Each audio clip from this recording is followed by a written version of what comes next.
कौन ब्रह्मा का पिता है, कौन विष्णु की मां, शंकर का दादा कौन है, हमको दे बता।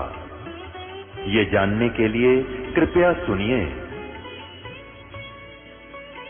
जगत गुरु तत्वदर्शी संत रामपाल जी महाराज के अमृत वचन सर्व पवित्र धर्मों के पवित्र शास्त्रों के आधार पर।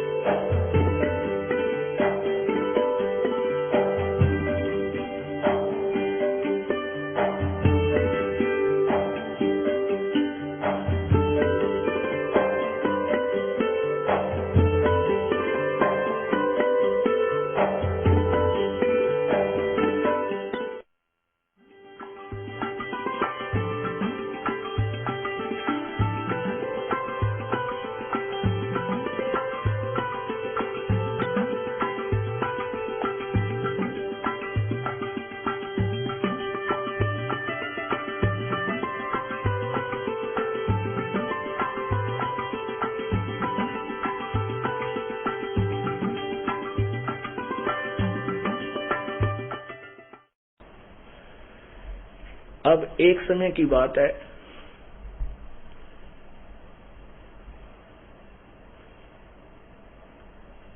हरिद्वार के अंदर हरपैड़ी पर एक परभी लगनी थी कुंभ के मेले की।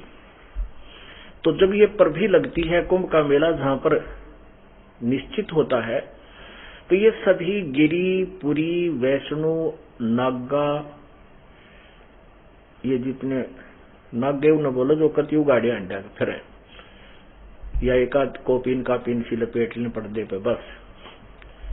और वैष्णो है ये विष्णु के उपासक, नागा, गिरी, पुरी ये सारे नाथ ये भगवान तमोगुण शंकर के उपासक। तो ये वहां जाकर के कुंभ के मेले में अपने अपने समुदायों में अलग अलग विभाजित हो जाते हैं, पूरे देश के अपने टोल में जाकर इकट्ठे हो जाते हैं और फिर ये स्नान करने के लिए चलते हैं उस तीर्थ में, सरोवर में या दरिया में जहां पर वो निर्धारित होता है। तो वहां सबसे पहले नागा पहुंच गए हर की पैड़ियां पर नहाने के लिए। पीछे थे वैष्णु साधु चले फिर स्नान करने के लिए। वो नागा पूरी हर की पैड़ियों पर छाए हुए थे, पीछे थे वैष्णु साधुओं का पूरा समूह आया। उन्होंने कहा कि नागा तुम बाहर आ जाओ, पहले हम स्नान करेंगे, हम सर्वश्रेष्ठ हैं, हम भगवान विष्णु के उपासक हैं। नागा कहने लगे नहीं, हम पहले स्नान करेंगे, हम त्यागी और बैरागी हैं, हम निवस्त्र रहते हैं, हमने दुनिया से कुछ लेना देना नहीं, हम सर्वश्रेष्ठ हैं, सर्वश्रेष्ठ हैं, इसलिए हम प्रथम स्नान करेंगे। वैष्णु उपासक जो विष्णु जी के उपासक वैष्णु साधु कहते हैं, वो सतोगुण के उपासक कहते हैं, वो शरड फरडो तुम टट्टी के हाथ भी ना धोते, पशुओं की तरह नंगे हांडो, नहाते न धोते, राख में पड़े रहो, आज तुम पहले नहाने वाले होगे, हम श्रेष्ठ हैं, तुम बाहर आओ नहीं तो ये कर देंगे। अब वो स्नान करना तो भूल गए और पर भी भूल गए, अर की पैड़ी भी भूल गए, भगवान भी भूल गए, मुक्कम मुक्का गुट्टम गुट्टा तलवार निकाल ली, वहां तक पूरा युद्ध छिड़ गया। कहते हैं लगभग 25,000 वो तीनों गुणों के उपासक वहां कटका मर गए। इसके विषय में परमात्मा अपनी वाणी में आदरणीय गरीबदास साहिब द्वारा कहलाते हैं, क्या बोलते हैं?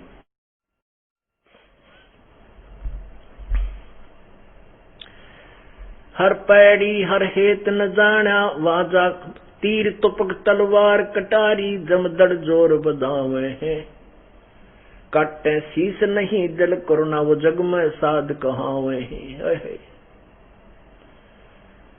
तीर तुपक तलवार कटारी, जमदड़ जोर बधावे हैं, हर पैड़ी हर हेत न जाना, वाजा तेग चलावे हैं, काटे शीस नहीं दिल करुणा, ये जग में संत कवावे हैं, जो जन उनके दर्शन को जावे, उनको भी नरक ले जावे हैं। ओए होए।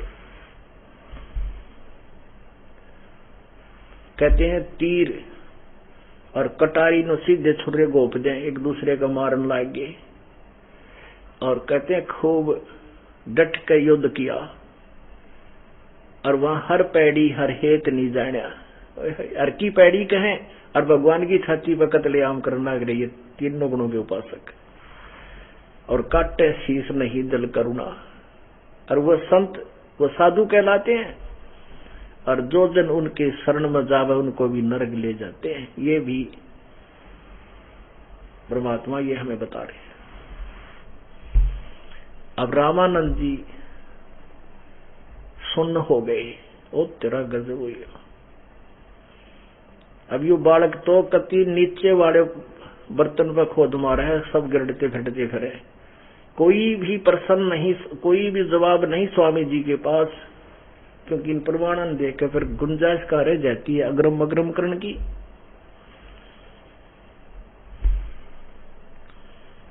अब स्वामी जी कहता है, परमात्मा कहते हैं, स्वामी जी कहता है कि आप बात तो आपकी बिल्कुल सत्य है, लेकिन आगे फिर 16, 17 और 18 में भी तो कुछ गीता ज्ञानदाता कुछ और बोल रहा है। परमात्मा ने कहा कि गीता का ज्ञान कहा किसने स्वामी जी, पहले तो ये निर्णय करते हैं।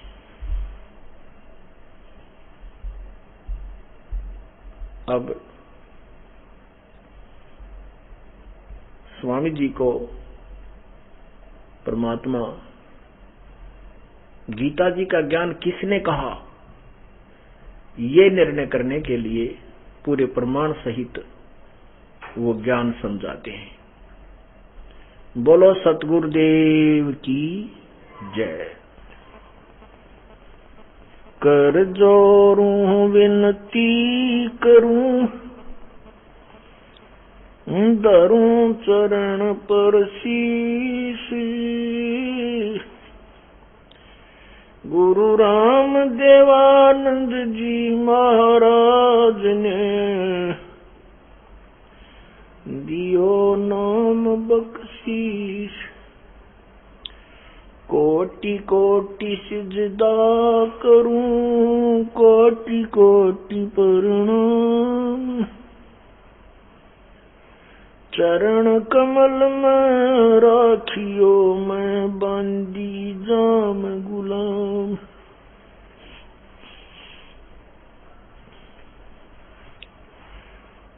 कुत्ता तेरे दरबार का, मोतिया मेरा नाम, गले प्रेम की जेवड़ी, जहाँ खेचो वहाँ जाऊं मैं, तो करो तो बावड़ू, दूर दूर करो तो जाऊं, जो रखो तो ही रहूं, जो देवो सो खाऊं।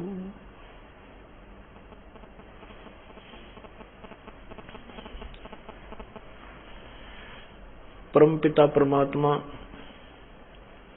सारी सृष्टि के रचनहार कबीर परमेश्वर की असीम कृपा से ये पूर्णिमा पर्व आज अंतिम दिन में है। उसकी कृपा से ही ऐसे शुभ समागम होते हैं। परमात्मा के विषय में प्रभु परिचित महापुरुष संत गरीबदास जी ने कहा कि भक्ति मुक्ति के दाता सतगुरु, ये भटकत प्राणी फिरंदा, उस परमेश्वर के हुक्म बिना तरवर पात हिलंदा। उस कबीर परमात्मा के आदेश बिना ऐसे शुभ समागम नहीं हो सकते, और इनके अंदर जो पुण्यात्माओं को आने का सुअवसर मिलता है, ये भी उसी परमेश्वर की असीम कृपा है।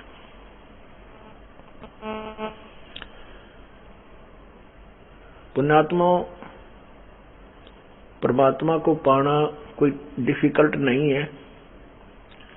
परमात्मा प्राप्ति भक्ति करना कोई मुश्किल नहीं है, लेकिन हम कैसे परमात्मा को पाएं, वो उसकी विधि क्या है, ये निर्णय अभी तक जटिल बना हुआ था कि भी हम जो साधना करते हैं ये शास्त्र अनुकूल हैं या शास्त्र विरुद्ध हैं। जब तक ये निर्णय नहीं होगा तो हमारा किया हुआ प्रयत्न व्यर्थ है। परमात्मा पाने का जो तरीका है, विधि है, वे है, मार्ग है, पंथ है,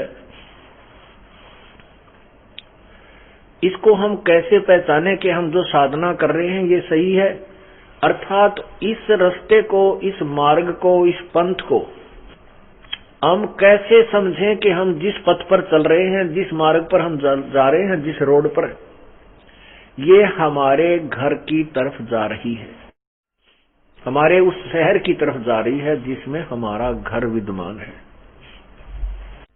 हम जैसे हमने बरवाला आना है हिसार जिला में और हम दिल्ली में हैं, दिल्ली से हमने बरवाला आना है और रास्ते में हम किसी मार्ग पर चल रहे हैं, ये जान करके हम बरवाला जा रहे हैं हिसार जिला में, और आगे चल के कोई ये कहता है कि तुम्हारा ये मार्ग ठीक नहीं है, ये आपका बरवाला जाने वाला मार्ग, बरवाला वाला रोड नहीं है, तो हमें क्या करना चाहिए? हमें आगे प्रस्थान करने से पहले ये फाइनल फैसला कर लेना चाहिए कि हम जिस मार्ग पर जा रहे हैं ये बरवाला ही जा रहा है। उसका कैसे निर्णय करें? अन्य किसी व्यक्ति से पूछ सकते हैं, और अन्य व्यक्ति भी कुछ असमंजस में है, कोई कहता ठीक है, कोई कहता है ये गलत है, तो फिर हमने चाहिए कि कोई मैप लेवें। अब जैसे कोई व्यक्ति कह रहा है कि ये मार्ग तुम्हारा गलत है, दूसरा कह रहा नहीं ठीक, जाओ जाओ बिल्कुल सही है, तो हम तो फंस गए। अब ये निर्णय करने के लिए हमने मैप यानी नक्शे की आवश्यकता पड़ेगी, मानचित्र की। अब एक व्यक्ति हमें बता रहा है कि तुम्हारा रास्ता गलत है, तुम यहां खड़े हो और ये देखो मैप मेरे पास है, इस मैप में आप इस स्थान पर खड़े हो और आपका बरवाला ये यहां लिखा है, ये देखो, और आप जा रहे हो इसके विपरीत दिशा में, आप यहां आ चुके हो। अब हमने आना था बरवाला और हम चल पड़े रेवाड़ी वाले रोड पर दिल्ली से, तो वहां से मैप जो दिखा रहा है उस मैप से हमने स्वयं निर्णय लेना चाहिए कि बताने वाला सही कह रहा है, हम गलत हैं या ठीक है। तो पुण्यात्माओं, परमात्मा वाले मार्ग में सतलोक हमारा घर है, हमने सतलोक जाना है। कोई सतलोक के स्थान पर मान लीजिए स्वर्ग बता रहा है, हमने स्वर्ग नहीं जाना क्योंकि वो हमारा घर नहीं है, वो तो एक रेस्टोरेंट है। रेस्टोरेंट से काम नहीं चलेगा, हमने अपने घर ही पहुंचे पार पड़ेगी।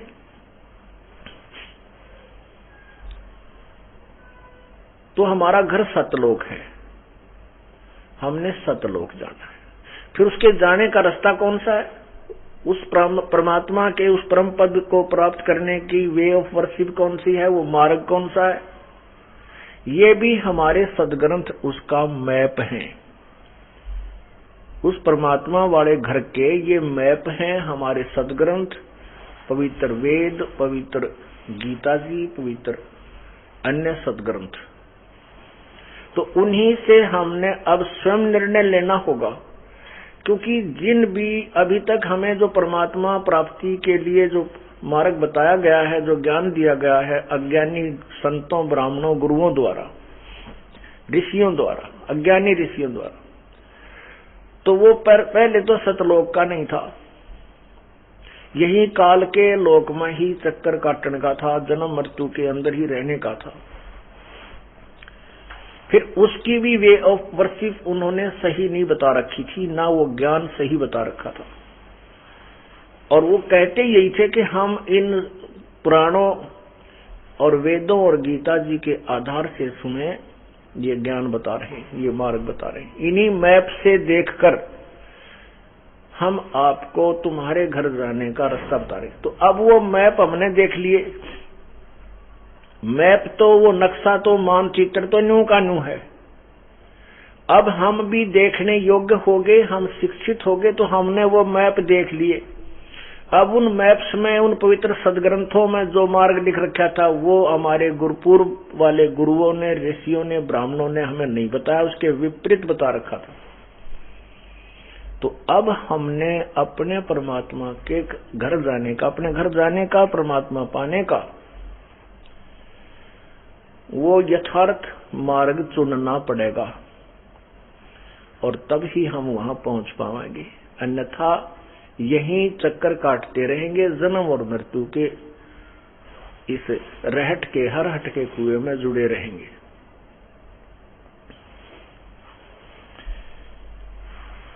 अब प्रसंग चल रहा है एक प्यारी आत्मा और परमात्मा का आपस में ज्ञान संवाद, जो आपको उन्हीं के माध्यम से ये ज्ञान दिया जा रहा है।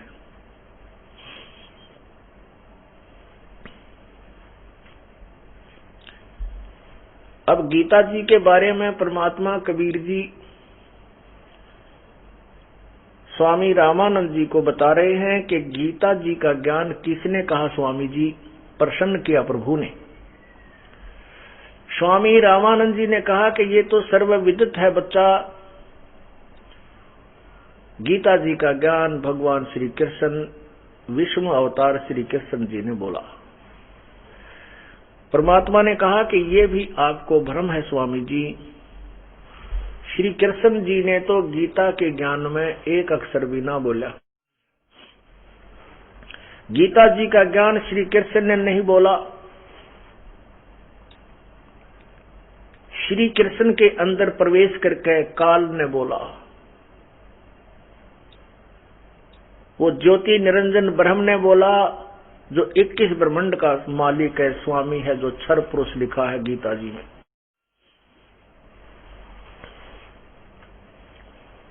परमात्मा के मुखारविंद से ये वचन सुनकर रामानंद जी बहुत हंसे।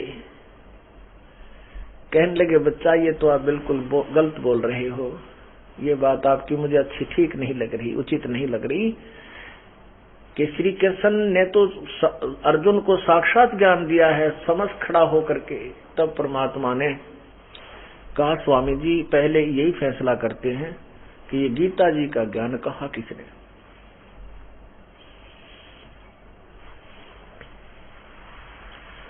ये काल कौन है? ये काल ब्रह्मा विष्णु महेश का पिता है। अब पहली बार कोई प्राणी ये ज्ञान सुनता है तो उसको पग पग पर शंका होती है, कदम कदम पर उसको शंका होती है और ये सच्चा ज्ञान झूठा सा लगता है। क्यों लगता है? क्योंकि पहले हमने अज्ञान ग्रहण कर रखा है, वो ज्ञान नहीं है। क्योंकि गीता जी में लिखा है कि तत्व ज्ञान के अतिरिक्त जो भी ज्ञान है वो अज्ञान है, वो ज्ञान नहीं है। तो हमने उस अज्ञान को, लोक वेद को ग्रहण किया हुआ है। अब परमात्मा ने समझाया कि श्री कृष्ण जी के अंदर प्रवेश करके इस काल ने, ब्रह्म ने, सदाशिव कहो, उसे महाविष्णु कहो, महाब्रह्मा कहो, जो ब्रह्मा विष्णु महेश के पिताजी हैं, उसने ये ज्ञान बोला।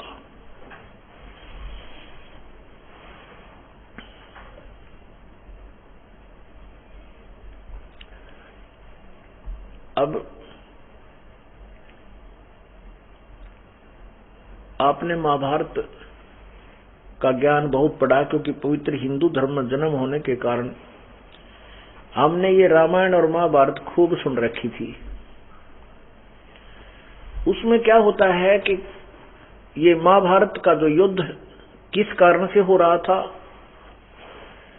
कौरव और पांडव ये दोनों आपस में चचेरे भाई थे, चाचे ताऊ के लड़के थे।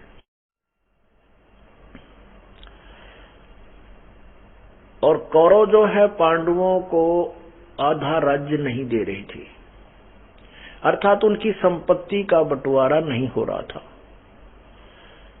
इसीलिए उनका आपस में मनमुटाव चल रहा था। जब किसी का आपसी झगड़ा हो जाता है तो रिश्तेदार बीच बचाव करने के लिए आते हैं। भगवान श्री कृष्ण पांडवों का रिश्तेदार था, संबंधी था, अर्थात अर्जुन का साला था। भगवान श्री कृष्ण की बहन सुभद्रा का विवाह अर्जुन पांडव के साथ हुआ था।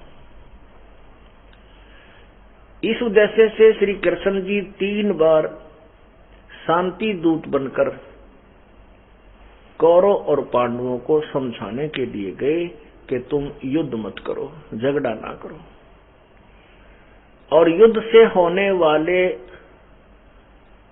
जो अत्याचार से उससे होने वाली हानि से भी परिचित कराया, बहुत समझाया। लेकिन दोनों पक्ष कोई भी टस से मस नहीं हुआ और दोनों ही अपनी अपनी जिद पर अड़े हैं। तीसरी बार जब श्री कृष्ण जी गए कौरव और पांडव का आपस में कंप्रोमाइज कराने के लिए,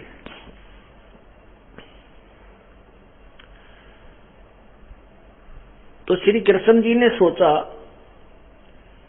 कि कहीं ये पांडव मेरे रिश्तेदार हैं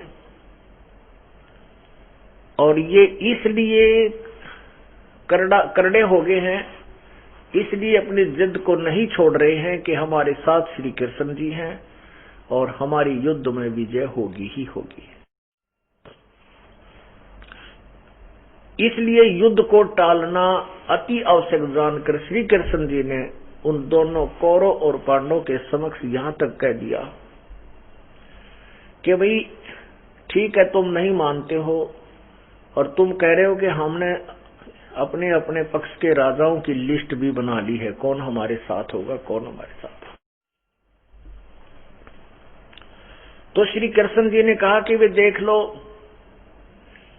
मैं हथियार नहीं उठाऊंगा, ये मेरी प्रतिज्ञा है, और एक तरफ मेरी सेना पूरी होगी, एक तरफ मैं हूंगा। जिसने भी चाहिए, मुझे जो मांगना चाहे वो एक तरफ मैं आऊंगा, एक तरफ मेरी सेना होगी। मैं और सेना एक तरफ एक साइड नहीं होंगे, हम अलग अलग होंगे। अब श्री कृष्ण जी को ये भी मालूम था कि पांडव शर्म के मारे मुझे ही मांगेंगे, क्योंकि वो मेरे संबंधी हैं, रिश्तेदार हैं, और इसलिए पांडव युद्ध करना त्याग देंगे कि श्री कृष्ण ने तो युद्ध करेगा और सेना दूसरी तरफ होगी, तो हमारी पराजय निश्चित है, इसलिए ये युद्ध नहीं करेंगे। भगवान श्री कृष्ण जी ने ये सोच करके ये निर्णय सुना दिया। अब पांडव इस बात से चिंतित हो गए, वो समझ गए कि अब बात बिगड़गी, अब युद्ध ना हो तो अच्छा है। वो सभा को त्याग कर बाहर चले गए और कहा हम बाहर कुछ अपनी राय करते हैं, आपस में कोई हम अपना विचार विमर्श करते हैं।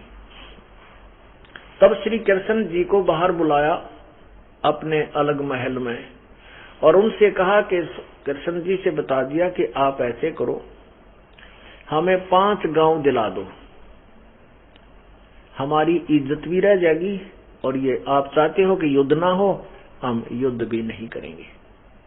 श्री कृष्ण जी बड़े प्रसन्न हुए कि ये तीर मेरा सही लग गया निशाने पर, तो इसलिए श्री कृष्ण जी खुशी खुशी वापस कौरवों की सभा में आए।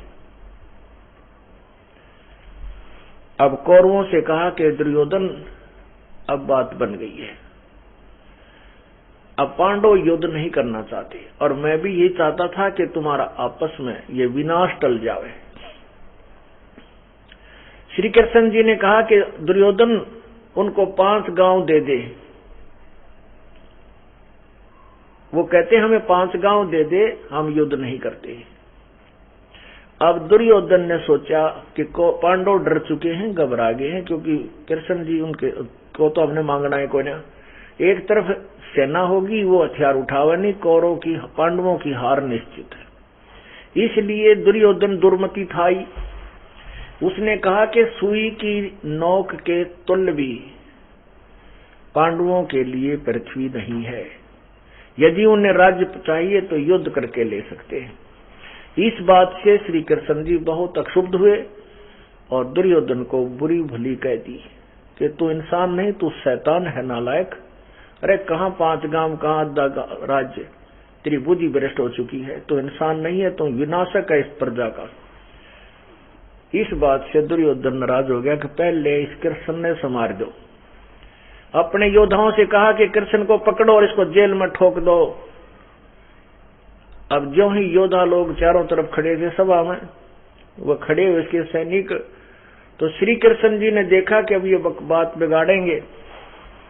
श्री कृष्ण जी ने अपना विराट रूप दिखाया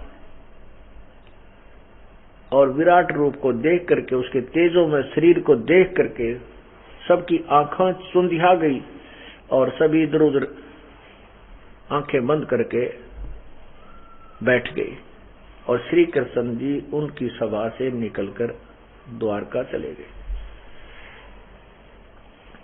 अब ये जो मैंने कथा सुनाई है, इसका उद्देश्य क्या है? ये निर्णय करने के लिए कि गीता जी का ज्ञान कहा किसने है, श्री कृष्ण ने बोला है या उस काल ने बोला है जो ब्रह्मा विष्णु महेश का पिता है। अब ये तो कथा जो मैंने आपने सुनाई, आपने खूब सुन रखी थी कि ऐसा हुआ है, महाभारत में लिखा है, पढ़ा है, सुना है। अब गीता जी अध्याय नंबर, अब क्या होता है कि दोनों सेनाएं खड़ी हो जाती हैं आमने सामने युद्ध के लिए। अर्जुन कहता है श्री कृष्ण जी को कि मेरे रथ को इन दोनों सेनाओं के बीच में रोक और मैं देख लेता हूं कि मेरे सामने मैंने किसके साथ युद्ध करना है, मेरे बराबर के योद्धा कौन से हैं, ताकि मैं वही अपने तीर ठोकूं। ऐसा देखकर के जब युद्ध के मैदान में उनके दोनों सेनाओं के बीच में श्री कृष्ण जी ने अर्जुन का रथ रोक दिया, तो अर्जुन ने सामने क्या देखा कि सामने अपने भाइयों के बेटे भतीजे और बेटियों के पति यानी दामाद वो सामने लड़ने और मरने को तैयार खड़े हैं। अर्जुन के मन में दया आ गई कि किसने मारेंगे बताओ, सारे सामने अपने ही बेटे हैं, भाई भतीजे को दूर थोड़े ही होते। ये तो लालच दुखी करता है इंसान को, नहीं तो आपस में उसके बच्चे ठाई पर है, उसके न गोदी खिलाता है, चाचा और ताऊ में गणांतर नहीं होता। तो अर्जुन ने संकल्प कर लिया कि मैं युद्ध नहीं करूं। और तेरा गजब हो, ये क्या की खातिर ये जुल्म करें, और ये राज क्या पता कितने दिन का हमारे पास, फिर हमने भी तो जाना इसे छोड़ करके। ऐसे साधु जैसे विचार अर्जुन में उत्पन्न हो गए। अपनात्माओं, यहां से काल का रोल शुरू हो गया।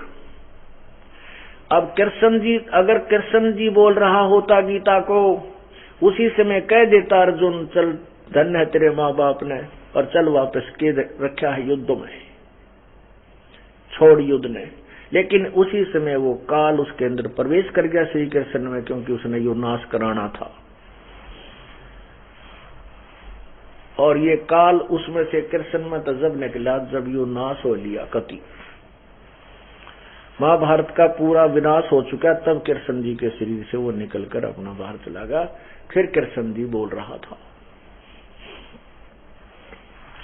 अब पहले तो श्री कृष्ण जी जाता है तुम युद्ध ना करो, और यहां तक कह देता है कि एक तरफ मैं होऊंगा, एक तरफ मेरी सेना होगी, मैं युद्ध भी नहीं करूंगा। और फिर हथियार नहीं उठाऊंगा, फिर हथियार उठा लिया, क्यों काल में उठाया वो पहिया उठा लिया उसका रथ का, और फिर वो सारे का सुदर्शन चक्कर घुमा दिया, ना जाने कितने मार गिरे। ये सारी जो था ये काल का ही जाल था।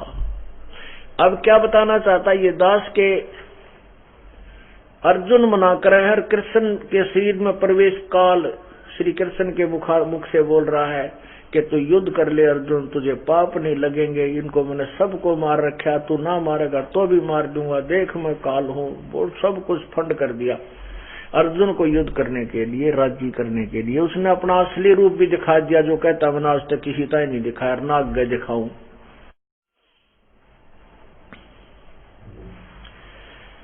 अब आप देखिएगा गीता जी अध्याय नंबर 11 के श्लोक नंबर 47-48 में। पहले आपको श्लोक नंबर 21 और 32 पे 47-48 ये निर्णय कर देंगे कि गीता कौन बोल रहा है। ये दिखाता हूं, देखिएगा।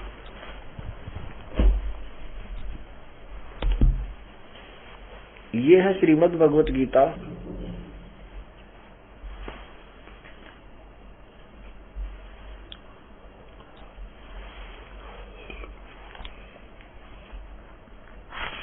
अध्याय नंबर 11।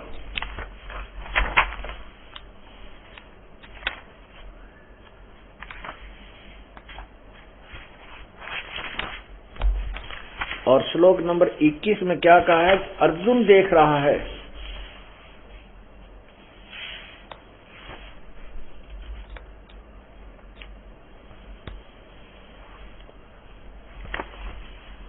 अध्याय नंबर 11 के मंत्र 32 में ये खुद कह रहा मैं काल हूं और सबको खाने के लिए अब प्रवृत्त हुआ हूं। श्री कृष्ण तो पहले न था वहां पे।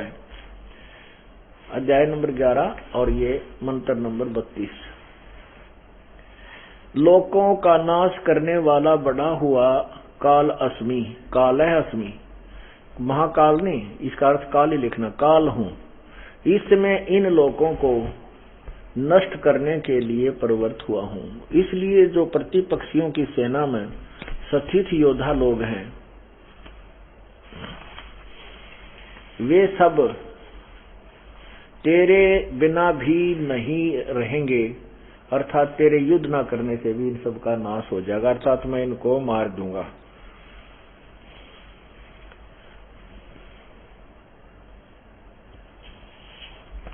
आगे 33 में कहा है अतएव तू उठ, यश प्राप्त कर, शत्रुओं को जीत कर धन दान्य से संपन्न राज्य को भोग। ये सब सूरवीर पहले ही से मेरे ही द्वारा मारे गए हैं। ये सावे साचिन, तू तो केवल निमित्त मात्र बन जा। अब ये क्या कहता, मैं काल हूं और सबको खाने के लिए आया हूं, तू ना लड़ेगा तो भी मार दूंगा, और तू तो केवल निमित्त मात्र बन जा। अब 21 में अर्जुन देख रहा है, अर्जुन देख रहा है और कह रहा है भगवान आप तो देवताओं को भी खा रहे हैं जो आप ही की स्तुति कर रहे हैं। देखिएगा ये है 21 अध्याय 11 का।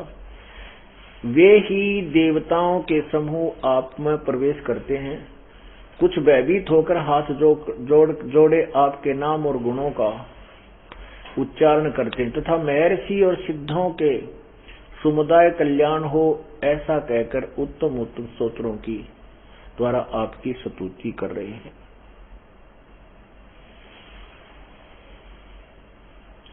अब क्या कहा है कि अर्जुन कह रहा है कि ये भगवान ये तो आप तो इन देवताओं को भी खा रहे हैं, इन ऋषियों के झुंड को खा रहे हो, और ये आप ही से अपने जीवन की रक्षा के लिए प्रार्थना कर रहे हैं।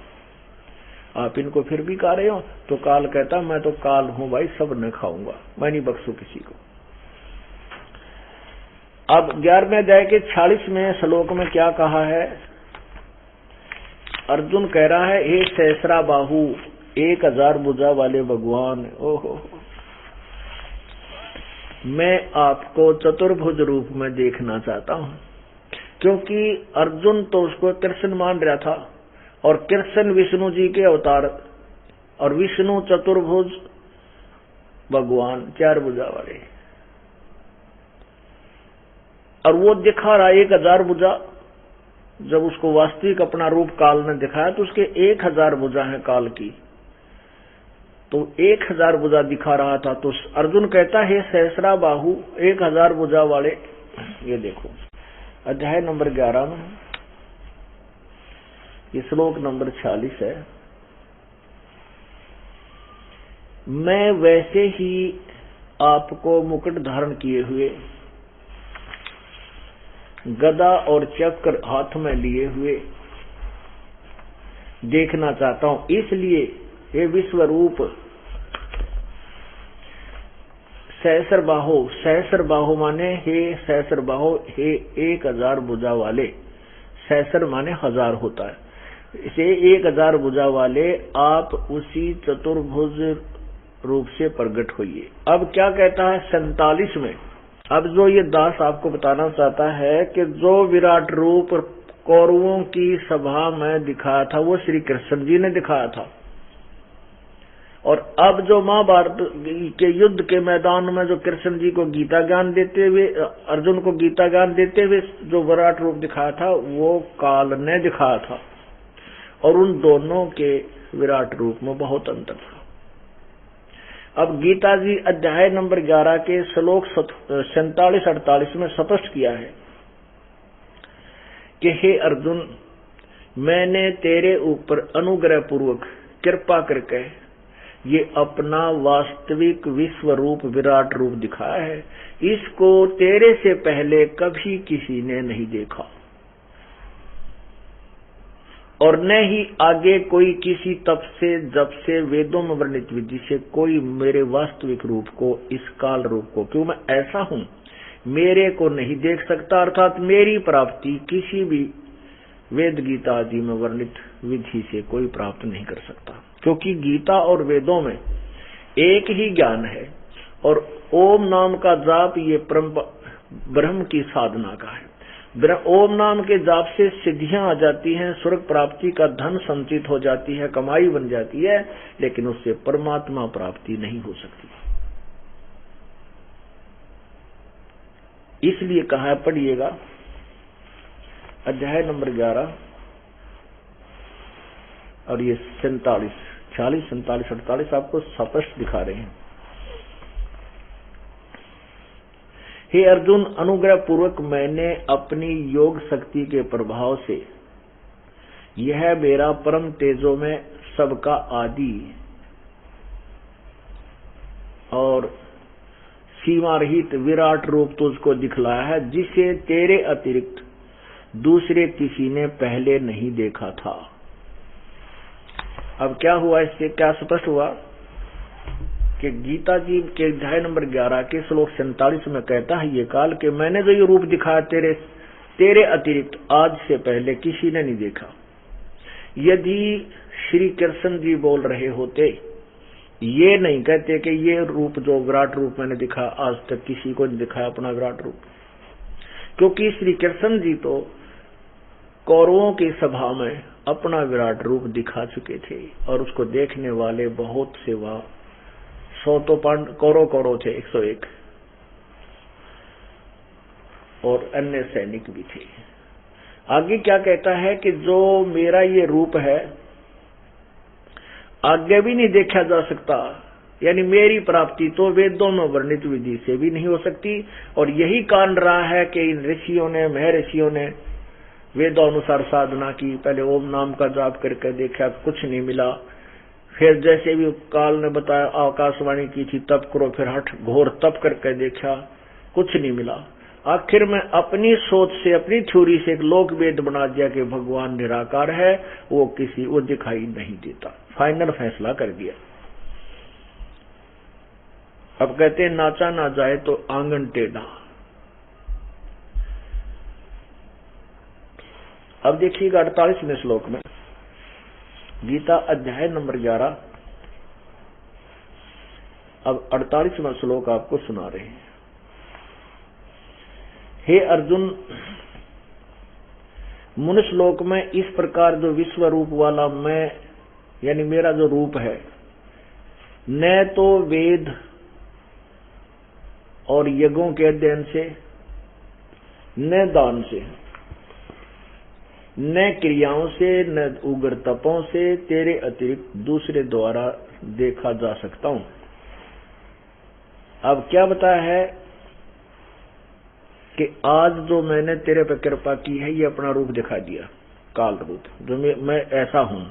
और इस मेरे रूप को अर्थात मेरी प्राप्ति ना वेदों में वर्णित विधि से, ना किसी अन्य यज्ञ से, ना क्रिया से, न तप से, न जप से कोई नहीं कर सकता। तेरे अतिरिक्त ना तो इसको पहले किसी ने देखा और आगे भी कोई मेरा ये रूप नहीं देख सकता। तो हमने जो अपना टॉपिक है, अपना जो विषय है, वो क्लियर करना है कि गीता जी का ज्ञान श्री कृष्ण ने नहीं, श्री कृष्ण में प्रवेश करके काल ने कहा।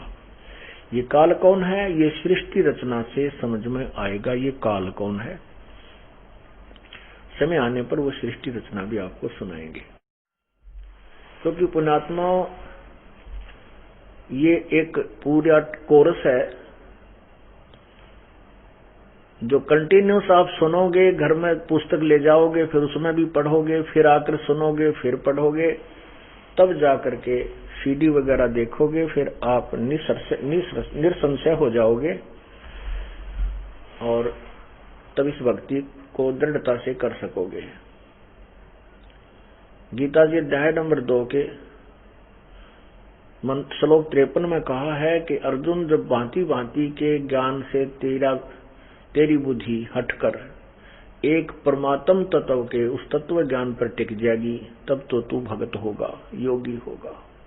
तो हमने भगत बनना है, और भगत वही होता है जो निसंशय होकर के और भक्ति पर लग जाए, फिर किसी के कहने से विचलित ना हो सके। क्योंकि सच्चाई जब हृदय में समा जाएगी, फिर कोई भी उसको विचलित नहीं कर सकता। अभी तक आप किसी से बात कीजिए, उन्होंने दंत कथा सुनी हुई है, उनके पास कोई आधार ज्ञान नहीं है, वो 2 मिनट ट्या ट्या करके फेल हो जाते हैं, क्योंकि उनके पास कोई आधार नहीं है। और हमारे पास पूरा आधार है, पूरा बेस है, क्योंकि हमारे सदग्रंथ ये हमारा आधार है। इस आधार से हम लेकर के चले। उन्होंने हवाई किले बना रखे। अब दूसरा प्रमाण हम देते हैं कि कहते हैं कि अर्जुन को श्री कृष्ण जी ने इसलिए युद्ध के लिए प्रेरित किया कि अर्जुन अक्षत्रिय धर्म को भूल रहा था, जिस कारण से अक्षत्रिय अपने कर्म से गिर जाते और अक्षत्रिय नष्ट हो जाते। इसलिए युद्ध कराना आवश्यक था, क्योंकि अर्जुन अपने क्षत्रिय धर्म को भूलकर कायर हो रहा था। नहीं, हम नहीं मानते इस बात को, क्योंकि श्री कृष्ण जी भी क्षत्रिय थे और उन्होंने काल्यवन के सामने हथियार डाल के और युद्ध का मैदान छोड़कर भाग गए थे श्री कृष्ण जी, जिस कारण से उनको रण छोड़ भगवान कहा जाने लगा। क्या महिमा कम होगी? अब क्या था कि काल्यवन ने मथुरा पर चढ़ाई कर दी और श्री कृष्ण कंस की मृत्यु के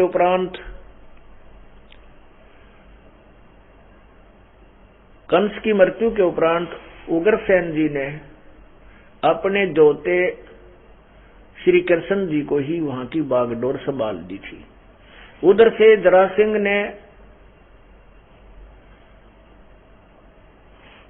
जरासिंह का मित्र का रिश्तेदार काल्यवन था और जरासिंह कंस का ससुर था।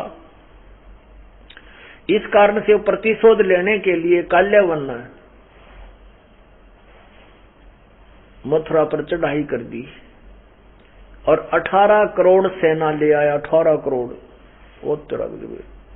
कौरव पांडवों की दोनों मिलकर 18 करोड़ थी, वो अकेला 18 करोड़ ले रहा। तो इसलिए श्री कृष्ण जी ने देखा कि ये तो बहुत जुल्म हो जाएगा, ना जाने कितने मनुष्य मर जाएंगे। इसलिए श्री कृष्ण जी को ने युद्ध छोड़कर भागना उचित समझा। कुछ ही दिन पहले नारद जी ने आकर के श्री कृष्ण जी को बताया था कि हे भगवान, यहाँ एक कंधरा है, गुफा, उस केव में एक मुचकंद नाम का राजा है। उसने सिद्धि शक्ति से भक्ति करके सिद्धियां प्राप्त कर रखी हैं। उसने वर मांग रखा है कि 6 महीने वो छुपकर सोता है और 6 महीने जागता रहता है। जागते ही वो युद्ध करने लग जाता है और 6 महीने जब सोता है तो वो इतनी गहरी निद्रा में सोता है कि यदि उस 6 महीने के दौरान उसे कोई बीच में जगा देवे, उसकी निद्रा भंग कर देता है, तो उसके आंखों से अग्निबाण छूटते हैं और सामने वाले को पल में भस्म कर देता है। तो इसलिए भगवान आप उधर मत जाना, उस केव में, उस गुफा में मत जाना। अब नारद जी तो बता कर गए थे कि सावधान रहें। अब श्री कृष्ण जी को उस समय जब देखा कि ये इतना 18 करोड़ सेना और मथुरा पर चढ़ गई, तो श्री कृष्ण जी ने सोचा क्यों ना मुचकंद को से इस काल्यावन को मरवा दूं, सांप भी मर जा लाठी भी ना टूटे। तो श्री कृष्ण जी ने उसको जाकर के काल्यावन को ललकारा के आ तो नीचे मैदान में। अब काल्यावन रथ से नीचे कूदा और श्री कृष्ण भाग लिए। पीछे पीछे काल्यावन, आगे आगे भगवान कृष्ण, और कृष्ण जी उसी गुफा में प्रवेश कर गए जिसमें मुचकंद था, और पीछे पीछे काल्यावन भी उसी में प्रवेश कर गया कि आज इस कृष्ण को मार के दम लूंगा। क्योंकि राजा को मार देने से ही हार और जीत का फैसला होता था। जैसे सेना सारी मर जा, राजा ना मरो, तो कोई हार जीत का फैसला नहीं होता था उसमें। तो कृष्ण जी ने क्या किया, आगे जाके काल्यावन जहां सो रहा था ना, वो मुचकंद सो रहा था, उसके ऊपर अपना जो पीतंबर था, पीले रंग की एक चादर रखा करते साथ में, वो उसके ऊपर उड़ा दी। अब काल्यावन ने पहचान कर रखी थी कि पीला कपड़ा ले रहा है वो, तो उसने जाकर देखा अंदर, और श्री कृष्ण जी थोड़ा आगे चले गए गुफा में, उसकी एक किसी पत्थर की आड़ में खड़े हो गए, ओट में। अब काल्यावन ने देखा कि कृष्ण यहां आकर छुप के सो गया। उस मुचकंद को श्री कृष्ण जानकर टांग पकड़ कर और घुमा दी। कहा खड़ा हो कायर तू, तुझे छोड़ो छोड़ाएगा, कहां छुप गया तू आके। अब जो ही उस टांग मरोड़ी, पैर को घुमाया, तो उसको मुचकंद का दर्द हुआ, उसकी निंद्रा भंग होगी और क्रोध में उसने आंखों से अग्निबाण छूटे और काल्यावन मर गया। कहने का भाव ये है दास का कि यह भी बात न्याय संगत नहीं लगती कि श्री कृष्ण जी ने इसलिए युद्ध करवा दिया कि वो अर्जुन क्षत्रिय धर्म का पालन नहीं कर रहा था, क्योंकि श्री कृष्ण ने खुद, श्री कृष्ण जी तो पहले ही रण छोड़ के भाग गए थे, इसलिए रण छोड़ भगवान कहा जाने लगा। अब देखो हम कितने श्रद्धालु हैं, रण छोड़ के बाद जब उन्हें कायर क्या करें, लेकिन हम फिर भी श्री कृष्ण जी को बोलो रण छोड़ भगवान की जय। अब ये नहीं पता हम उसकी इज्जत कर रहे हैं, भगवान की बेइज्जती कर रहे हैं, ये तो ना जिक्र ना करते हुए ठीक था, रण छोड़ तो ना कहना चाहिए था। तो हम ऐसे ढंग से लगे हुए थे इस अज्ञान के आधार पर। ये 2 पॉइंट क्लियर हुए। अब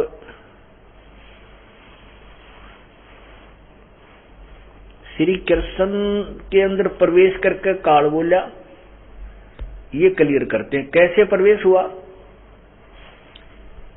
आपको दिखाते हैं श्री विष्णु पुराण।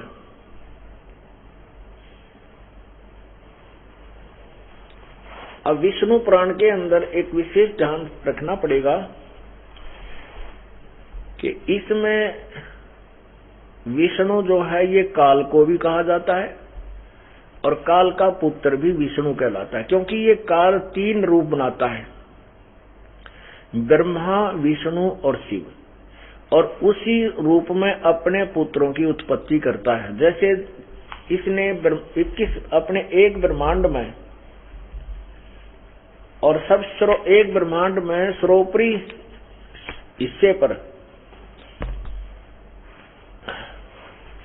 एक 3 गुप्त स्थान बना रखे हैं। ये देखिएगा, ये एक ब्रह्मांड है,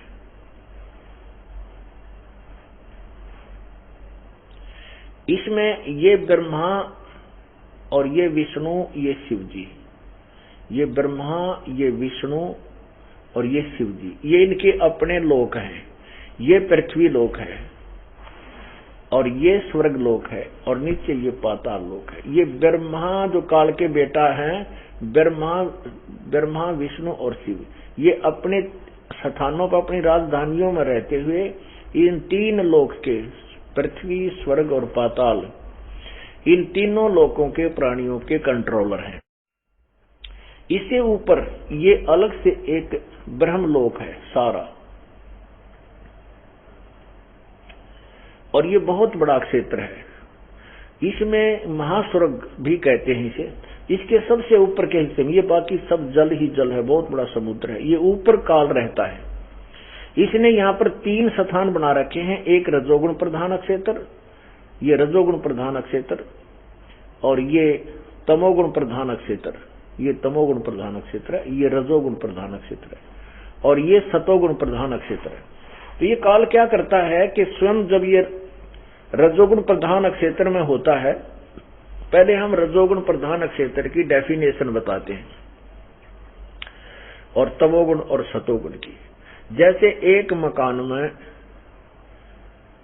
3 कमरे बनाए रखे हों और एक कमरे में साधु संत फकीरों के, भक्तों के चित्र लगे हुए हों, तो उसमें जब हम जाएंगे, उस कमरे में जाते ही हमारा मन उन महापुरुषों की जीवनी और उनके स्वभाव और चित्र को देख करके एकदम शांत और परमात्मा को चाहने वाला के विचार अंदर से अपने आप उपजने लग जाते हैं। उसमें दुर्विचार नहीं आते। और दूसरे कमरे में अश्लील चित्र लगे हुए हों तो उसमें जाते ही मन में बकवाद आने लग जाएंगी स्वतः।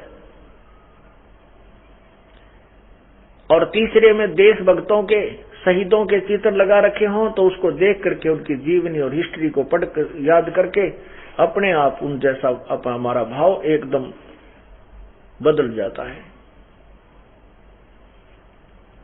इसी प्रकार इस काल भगवान ने सूझबूझते अपने आहार के लिए, अपने जो खाने के लिए सारी व्यवस्था कर रखी है।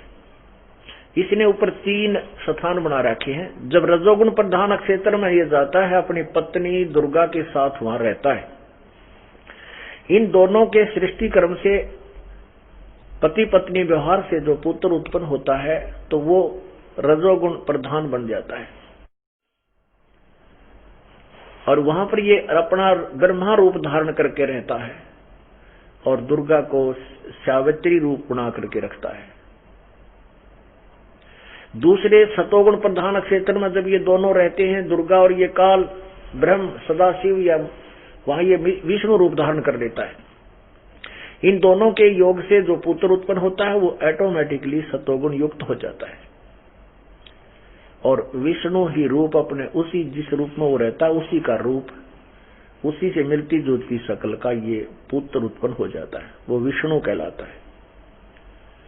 और तीसरे जब ये तमोगुण प्रधान क्षेत्र में रहते हैं तो दोनों के संयोग से जो पुत्र उत्पन्न होता है वो तमोगुण युक्त हो जाता है और उस समय ये शिव रूप धारण करता है और दुर्गा को पार्वती रूप बनाकर रखता है। तो ऐसे ही शिव जैसा ही जो का तो मिलता जुलता उसका पुत्र उत्पन्न हो जाता है। तो फिर ये काल इन तीनों को अलग स्थान दे देता है, फिर इनकी दुर्गा को संकेत करके इनकी शादी करवा देता है। ये एक ब्रह्मांड में एक एक विभाग के मंत्री हैं, स्वामी हैं, प्रभु हैं, राम हैं, भगवान हैं। तो विष्णु, अब विष्णु पुराण को समझने के लिए ये समझिए कि जहां पर ये विष्णु रूप बोलता, जैसे देवता और राक्षसों का झगड़ा हो गया, देवता और गंधर्वों और का आपस में झगड़ा हो गया, इनका नागों का, तो उनका आपस में झगड़ा हो गया तो देवता हार गए राक्षसों से। फिर देवताओं ने जाकर तप करा, भगवान विष्णु की आराधना की तो विष्णु जी प्रकट हो गए, काल प्रकट हो गया। और उस काल ने कहा कि उन्होंने कहा कि हम राक्षसों से हार गए हैं, आप हमारी रक्षा करो। वो विष्णु रूप में काल प्रकट हो गया। तो वो काल कहता है कि मैं कैसे उन राक्षसों को मारूंगा वो बताता हूं, अब देखिएगा। पढ़िए ये पवित्र श्री विष्णु पुराण। ये कहां से प्रकाशित है? गीता प्रेस गोरखपुर। इसके अनुवादक कौन है? अनुवादक हैं मुनि लाल गुप्त। मुनि लाल गुप्त। और यहाँ से ये कहां से प्रकाशित है? प्रकाशक एवं मुद्रक गीता प्रेस गोरखपुर, गोविंद भवन कार्यालय कोलकाता का संस्थान। यहाँ देखो,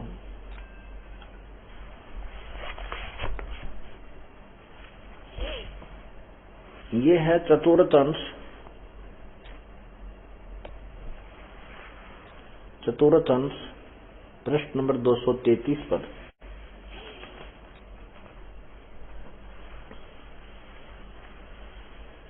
तब आदि अनंत शून्य,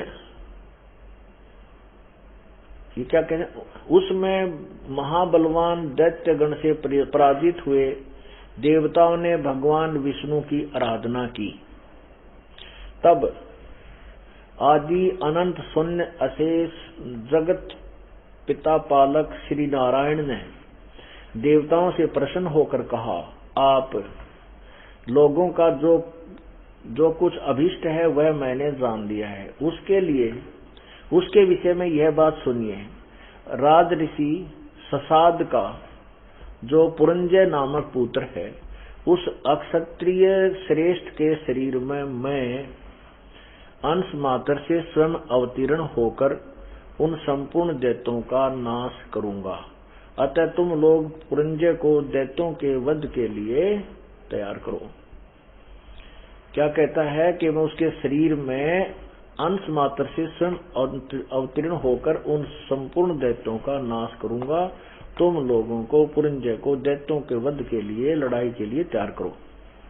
दूसरा, गंधर्वों से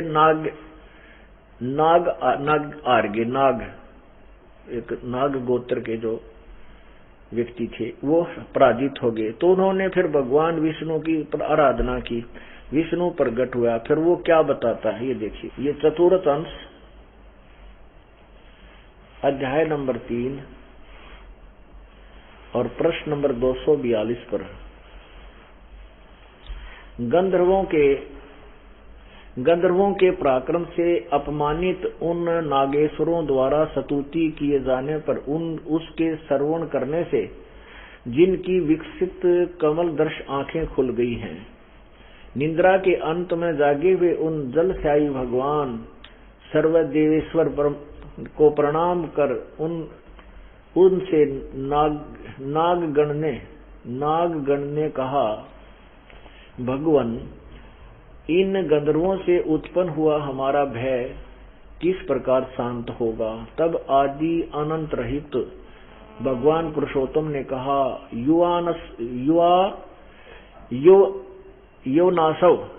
योनासव के पुत्र मान धाता का जो यह पुरुकुत्स नामक पुत्र है, उसमें प्रवेश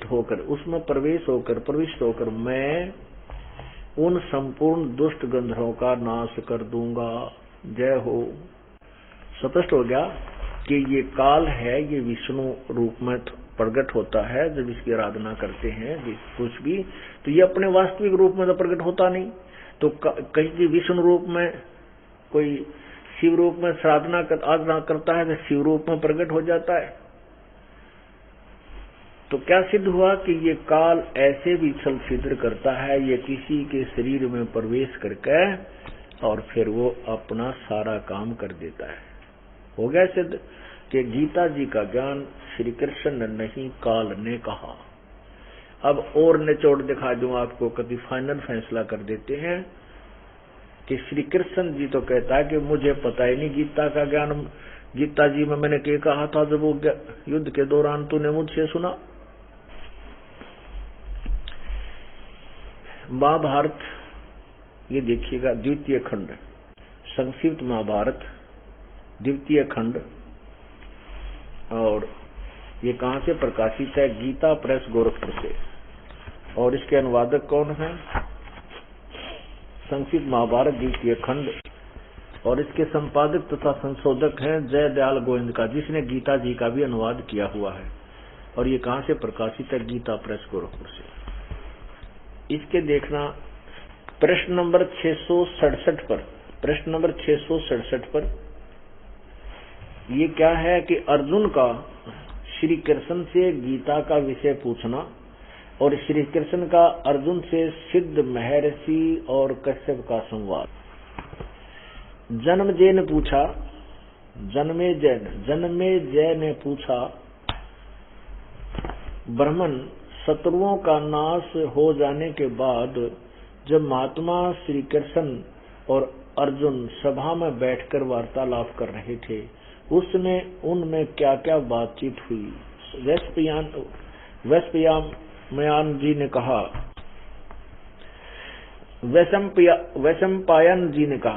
वैशंपायन जी ने कहा, राजन, श्री कृष्ण के सहित अर्जुन ने जब अपने राज्य पर पूरा अधिकार प्राप्त कर लिया तो वे दिव्य सभा भवन में आनंद के साथ रहने लगे। एक दिन स्वजनों से घिरे हुए वे दोनों मित्र स्वेच्छा से घूमते घूमते सभा मंडप के ऐसे भाग में पहुंचे जो स्वर्ग के समान सुंदर था।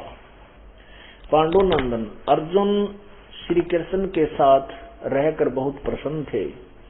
उन्होंने एक बार उस रमणीय सभा की ओर दृष्टि डालकर भगवान से यह वचन कहा, देवकी नंदन, जब युद्ध का अवसर उपस्थित था उस समय मुझे आपके माध्यम का ज्ञान और ईश्वरीय स्वरूप का दर्शन हुआ था, किंतु केशव, आपने स्नेहवश पहले मुझे जो ज्ञान का उपदेश किया था वह सब इस समय बुद्धि के दोष से भूल गया है। इन विषयों को सुनने के लिए बारंबार मेरे मन में उत्कंठा होती है। इधर आप जल्दी ही द्वारका जाने वाले हैं, अतः पुनः वह सब विषय मुझे सुना दीजिए। वैशंपायन जी कहते हैं, अर्जुन के ऐसा कहने पर वक्ताओं में श्रेष्ठ महातेजस्वी भगवान श्री कृष्ण ने उन्हें गले से लगाकर इस प्रकार उत्तर दिया। श्री कृष्ण बोले, अर्जुन, उसमें मैंने तुम्हें अत्यंत गोपनीय विषय का श्रवण कराया था, अपने स्वरूप भूत धर्म सनातन पुरुषोत्तम तत्व का परिचय दिया था और नित्य लोकों का भी वर्णन किया था, किंतु तुमने जो अपनी नासमझी के कारण उस उपदेश को याद नहीं रखा, यह जानकर मुझे बड़ा खेद हुआ है। उन बातों को अब पूरा पूरा स्मरण होना संभव नहीं जान पड़ता। पांडुनंदन, निश्चय ही तुम बड़े श्रद्धाहीन हो, तुम्हारी बुद्धि अच्छी नहीं जान पड़ती। अब मेरे लिए उस उपदेश को ज्यों का त्यों दोहराना कठिन है, क्योंकि उस समय योग युक्त होकर मैंने परमात्म तत्व का वर्णन किया।